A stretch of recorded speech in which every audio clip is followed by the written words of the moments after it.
Oi, gente! Como é que vão? Espero que todos estejam bem. Estamos aqui mais uma vez para continuarmos a estudar essa obra maravilhosa que deu o pontapé inicial para a série A Vida no Mundo Espiritual, que é o livro Nosso Lar. Estamos agora no capítulo 20, que se chama Noções do Lar. Então vamos ver primeiro esse nosso resuminho, né? Nos localizarmos com relação ao assunto do capítulo, para depois vermos algumas referências. Então o que vai acontecer ali? Continua o André Luiz conversando com a Dona Laura. Vocês lembram do capítulo 19? O grupo de jovens saíram, foram assistir um recital e André optou por ficar com Dona Laura e eles continuaram conversando. Então, ali se desenvolve considerações sobre o lar na Terra e no plano espiritual, né? Fazendo uma comparação. E distingue que o papel da mulher e do homem, qual é o papel da mulher e do homem na instituição doméstica?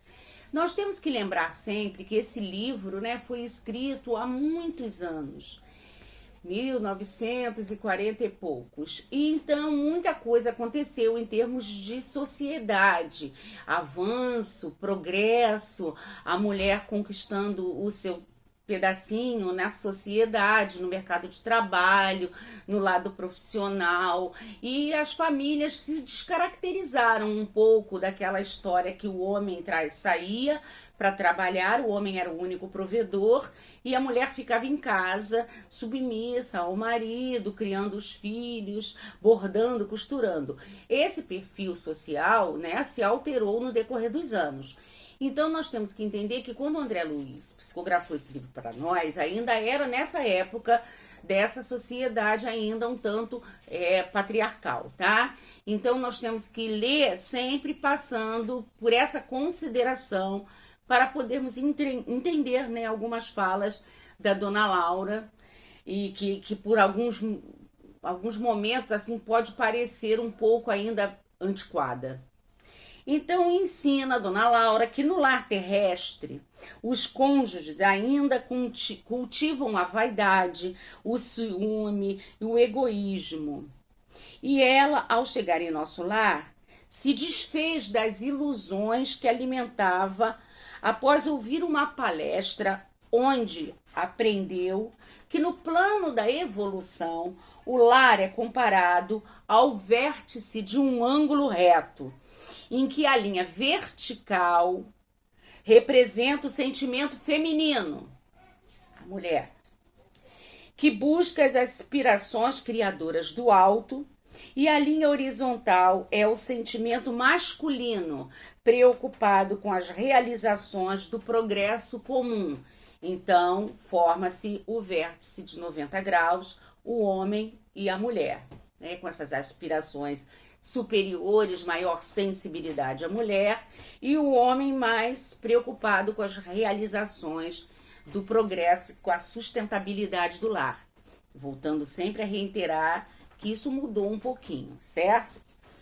Então observa que as vidas dos cônjuges não convergem para formarem o ângulo reto do lar, quando os interesses de cada um são distintos. Enquanto a mulher pensa nos filhos, o marido se entretém nos negócios e nas dificuldades do trabalho, sem que um escute o outro. Isso que acontecia naquela época, mesmo com toda a evolução social, continua acontecendo. Quando o casal começa a ter interesses diversos, isso abala, né, a harmonia do lar e às vezes propicia até a interrupção do casamento. Admite que no futuro, consequência da luta e do sofrimento, o homem e a mulher da crosta, quer dizer, da vida material, compreenderão que o lar é uma instituição divina.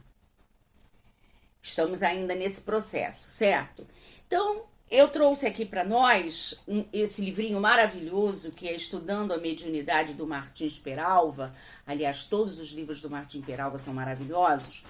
Aonde nós temos no capítulo 18 o Martins Peralva vai trazer para nós os tipos de casamento. Essa parte desse livro é muito citada em muitas referências, como referência, né, em muitos trabalhos que são feitos sobre a constituição do lar, né? Então ele vai lá falar que existem os tipos de casamento acidentais, que é quando almas inferiorizadas se aproximam, né, independente de um planejamento. Os casamentos provacionais, que é o encontro daquelas pessoas que estão com necessidade de reajustes para a evolução de todos dois. Os sacrificiais, que é o encontro de uma alma iluminada com uma alma inferiorizada, para que um possa auxiliar o outro. Os casamentos afins, que é o reencontro para a consolidação de afetos. E os casamentos transcendentes, aqueles que são engrandecidos no bem, né? Que tem um objetivo comum de progresso, de crescimento da humanidade, de nos deixar um legado. Segundo Peralva, todos nós passamos ou passaremos ainda por toda essa sequência de casamentos até alcançarmos no futuro a condição de construirmos um lar terreno na base do idealismo transcendental ou da afinidade superior. Né? Sabemos que ainda existem casamentos que não são assim destinados a esse fim de construir realmente um lar alicerçado no amor, no respeito, e assegura que na Terra são raras as uniões de almas gêmeas. Almas gêmeas, sabendo nós que não existem. Essas almas gêmeas está se referindo a almas que são sintonizadas, que são afins. Poucas as de almas afins e a grande maioria consiste em união de almas algemadas para o resgate. Então, isso não modificou. Continuamos hoje em dia, poucos são esses casamentos afins e transcendentes, e na maioria são os casamentos provacionais e sacrificiais. Temos também aqui, como nós falamos nas almas gêmeas, no Livro dos Espíritos, vai falar sobre as almas gêmeas ou metades eternas. São tratados nas questões que vai de 293 a 303. Nessas questões, os espíritos superiores vão responder aos questionamentos que Kardec fez, dizendo que não existe ligação particular e fatal entre duas almas ou dois espíritos. Ou seja, não existem almas gêmeas, quer dizer, não é uma pessoa só que se compartilhou em duas. Nós temos nossa individualidade, nosso livre-arbítrio, que podemos sim nos sintonizar de forma coesa, nos transformando em almas afins. Mas almas gêmeas foi uma citação popular que ficou, tá? Dona Laura continua informando que a atividade maternal é bastante valorizada em nosso lar, pois, ao cuidar de crianças, o serviço é contado em dobro. Olha que maravilha, né? E que se dedica 8 horas em tarefas de enfermagem durante 6 dias na semana e que na sua casa todos trabalham no interesse da coletividade. Isso nós já tínhamos visto em capítulo anterior, né? Dizendo que não existe assim uma manutenção da vida com as suas necessidades materiais e pessoais. Tudo é para o bem da coletividade. E podemos ressaltar também como Dona Laura trabalha, né? Na referência do Livro dos Espíritos, nós também temos a pergunta 678. Em os mundos mais aperfeiçoados, os homens se acham submetidos à mesma necessidade de trabalhar, né? Até Deus já disse, né?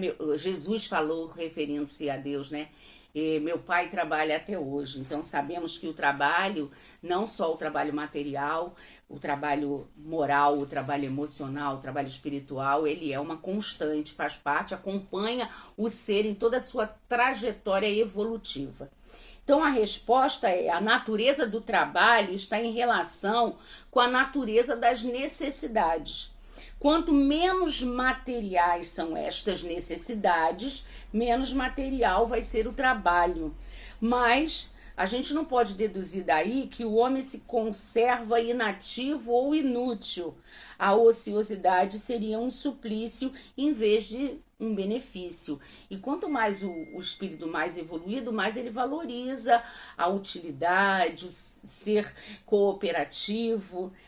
E temos também como referência nesse livrinho aqui, que também é muito bom, né? O livrinho do Chico Xavier, Valdo Vieira, por autores diversos, que é O Espírito da Verdade.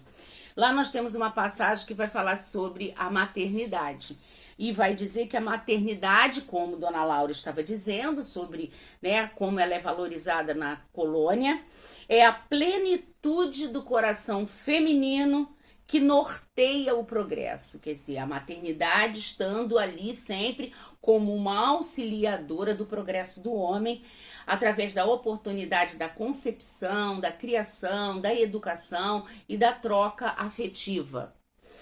E ele diz também ali, continua dizendo no Espírito da Verdade, concepção, gravidez, parto e devoção afetiva representam estações difíceis e belas de um ministério sempre divino.